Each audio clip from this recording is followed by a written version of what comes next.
Jag har mött en stor samlare och en stor gallerist. Jag vet inte om han är störst i världen, för det finns väl ingen riktig statistik. Men han räcker till, och han bor i detta lilla land, Schweiz. Landet som så perfekt svarar mot våra fördomar. Här går korna på helt korrekta sluttningar med klockor, och klockorna är mycket riktigt stora som kyrkklockor. Och urtavlorna är störst i världen, och Wilhelm Tell finns på husfasaderna.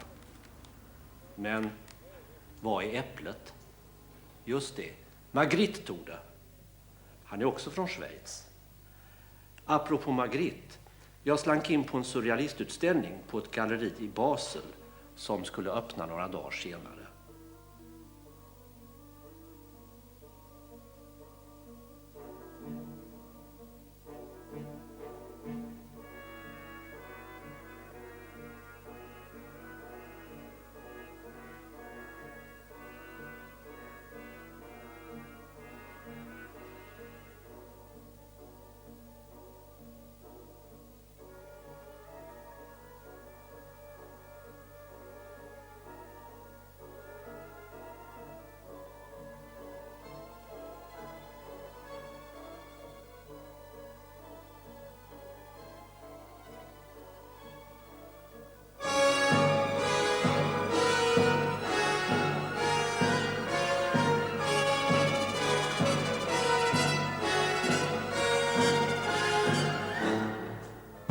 Yeah, probably I'll better place this arp here.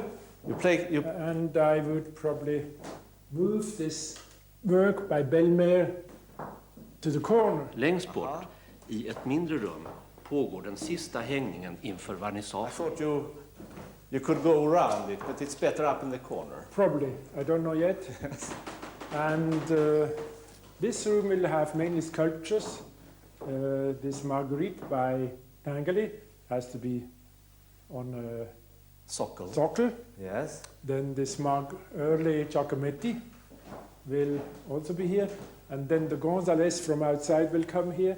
So this will be mainly sculpture, some paintings and relief by Arp and this early Man Ray and this late Max Ernst. Yes. Anyhow, this is a bit very lively room. The Tanguy will work, and with the reliefs and the sculptures will be very lively, and the Bellmer will cause some resistance. Yes, it will. And I have the front of all the feminists and attack me. Pardon? And attack me. So we will have our weapons ready, because they will not be so pleased with this sculpture. I see. It's a male movement, surrealism, isn't it? Surrealism, There is not many women in that movement. Not so many. We have Mary Oppenheim, that's a sculpture. This is a sculpture by Mary Oppenheim. She is one of the rare Swiss surrealists. Det börjar gå upp för mig. Det är ingen profil vilken som helst som jag möter på galleriet i Basel. Han heter Ernst Beyler, gallerist men också samlare. En av vår tids stora. Nära vän med Picasso och med den moderna konstens Hall of Fame.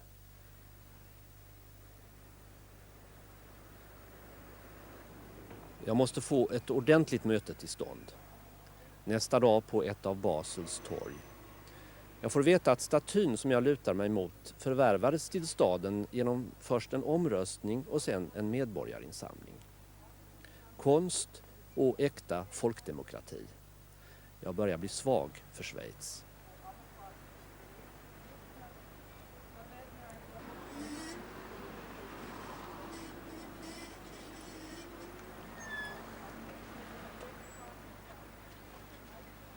Så möts vi igen, Ernst Beyler och jag, på Picasso-platsen. Vi beger oss tillbaka till galleriet. Ernst Beyler startade när han var ung som boktryckare i samma lokaler faktiskt hela tiden. Rätt så diskret. Men en diskussion som slår följe med storhet. I 50 år har han hållit på. Men nu ska vi in i bakutrymmena och jag intalar mig att det inte är vem som helst som blir insläppt här. Is this a room where you take in the customer or Some. some? Not generally. Not generally. It's only specific for if they come for something, but I don't show generally these things. Because sometimes it's not so good if you show too much. Why? Because already several people have come and said they have heard about the stock and everything, could they look around? And then they are excited about 3-4 paintings, and at the end they are excited by 10 or 15 and they don't know what anymore.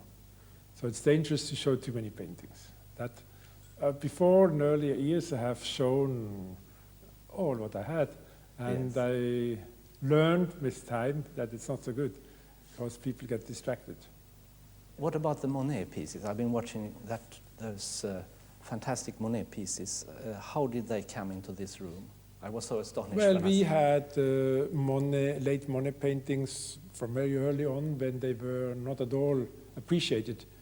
I bought late Monet paintings from the son of Monet, Michel Monet, who didn't like them either. Really? Because he thought they are not good anymore. He almost would have liked to destroy them. No, that's true. And I bought as much as I was always able to buy. They were very cheap at the beginning, and naturally then they went up in price. And I did 2 exhibitions with such water lilies, only the late ones, because the figurative ones are beautiful, but they are a little bit too pretty for the taste of the 20th century. They are more the taste of the last century.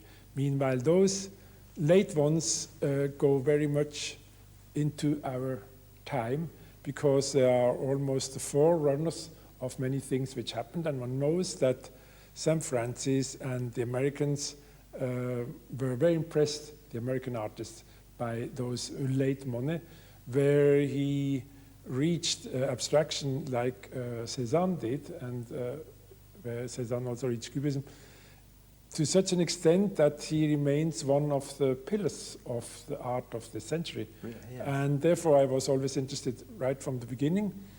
And I kept for my collection a triptych, which is in the museum, and always have 1 or 2 at disposition. And these are very abstract examples, but I like them, although they are still not so commercial, because people still look for the flowers. I've heard that you have been saying that Monet is one of the most abstract painters of art history. Yeah, I mean within his late work. Yes, his late works, of course. He yes. he showed the way to all the abstract artists which came after him. Yes. Why do you regard this period, 1900 to 1960, as the gold period? Because of it was a kind of breakthrough after all the classical art, the salon art. Then came a generation, starting with Manet, Courbet, Cézanne, and so on, who prepared with other optic painting also outside in the fields, with another optic changing the order. I mean, they became much more freer, and especially after the salon, they were free and painted, as Cézanne said, along with nature and not copying nature. And that was very important to them. And that then enabled the next generation, Picasso, Matisse, and so on, to go on from there and become cubists or abstract. And therefore and this breakthrough is something unique, because never before also the old Renaissance rule of the perspective has been eliminated by Picasso and the Cubists, and all that freed the whole way for Mondrian, Kandinsky, and all Malevich and all we know, and that was, like often in history, the best moment, and not so much what came afterwards, because that had an elementary force and provoked really a great change and a beautiful outbreak, which afterwards was just still in that mood and still beautiful things, but not to such a degree. So the elementary force, as you call it, it disappeared after 1960, about that? Yeah, like often in such movements, they slowed down and became more regulated. Yes. And also the danger is always that they become too elegant because they know how to do it. Yes. The others did not yet know, they had to experiment. And that is then often they fought. Now they don't fight eventually so much. And it's much easier. And the facility is a great danger. And when I once visited Braque, he said that il faut fuir la virtuosité. One has to flee the virtuosity. To avoid it, yes. Avoid it, and that's certainly very true. And Léger said, le joli est l'ennemi du beau. The pretty is the enemy of the beautiful. And you see many of those artists become either too elegant or it can be anything, Yes, just free. You used the word sweet. I mean, you said Monet was, many people, he was regarded as sweet, but No. the latest works was... No, I say the Bortolidis, the earlier ones, have, for us, they are beautiful works, but they have some sweet aspect. Some sweet aspects. Yeah, they are not sweet, but have some sweet aspect because it's almost too beautiful to be true. Yes. Meanwhile, our spirit goes more where a certain to a certain abstraction, Yes. and therefore we all like more the late ones. Yes. What is your latest discovery in art? I must say I'm not so much a discoverer because I prefer to watch an artist's work and to look at several exhibitions if possible, and then I come to a judgment a little bit later, or maybe even late. And I like to wait, and it's not so much my task to discover, because discoveries today are very dangerous. You discover an artist with 18 or at 20 or 22, and that's very dangerous. You know, the galleries jump at him and try to develop and to bring the prices up.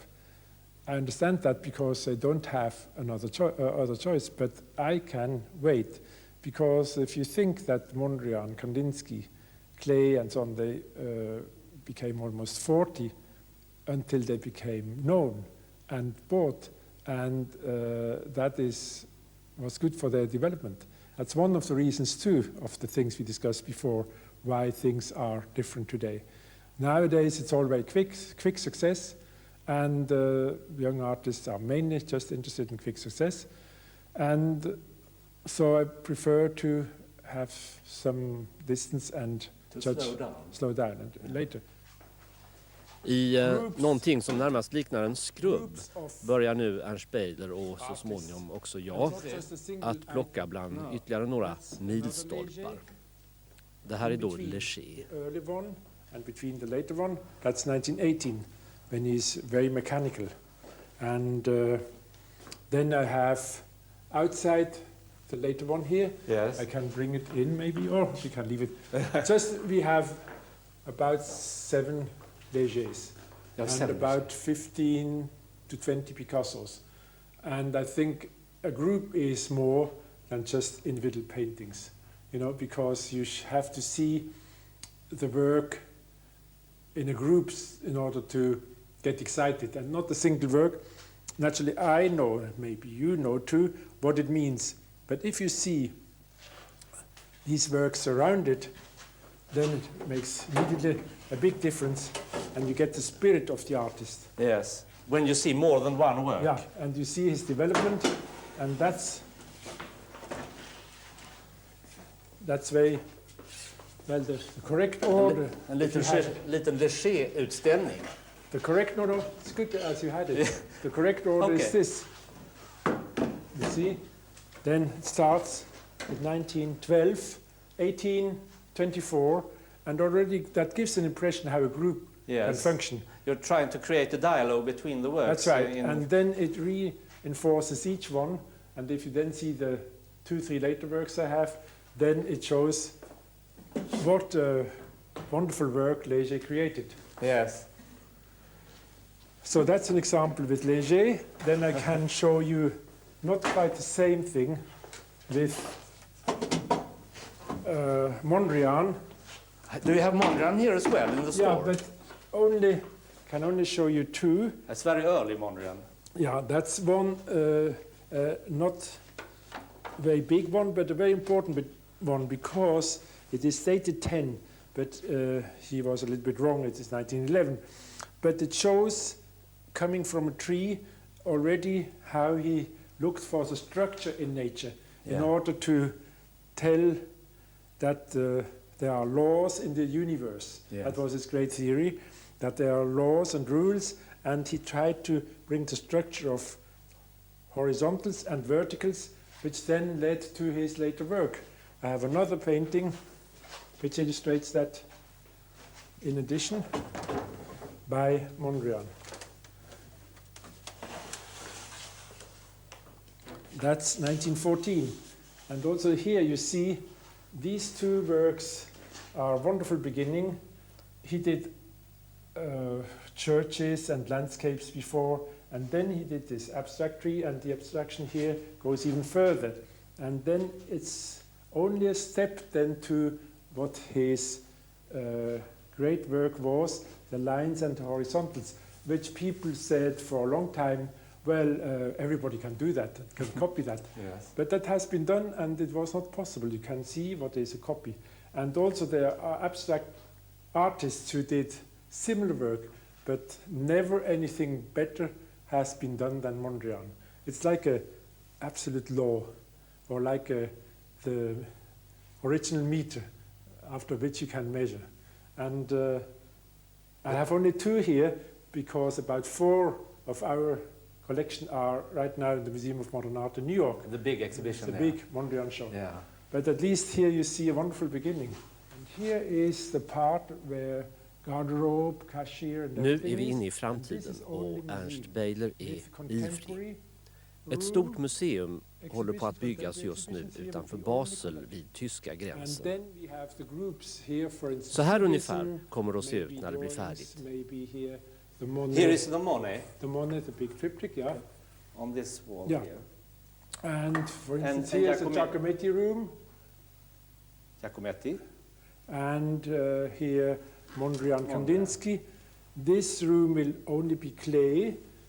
This big room will only be, probably, we may change that, probably Picasso, Miro, Tapies, a Spanish room. I see. And here will be a Matisse room, 2 rooms, only Matisse. Then there comes an American room, and then comes a room with Bacon, and a room with Dubuffet, and then the rest with Baselitz, Kiefer, and so on.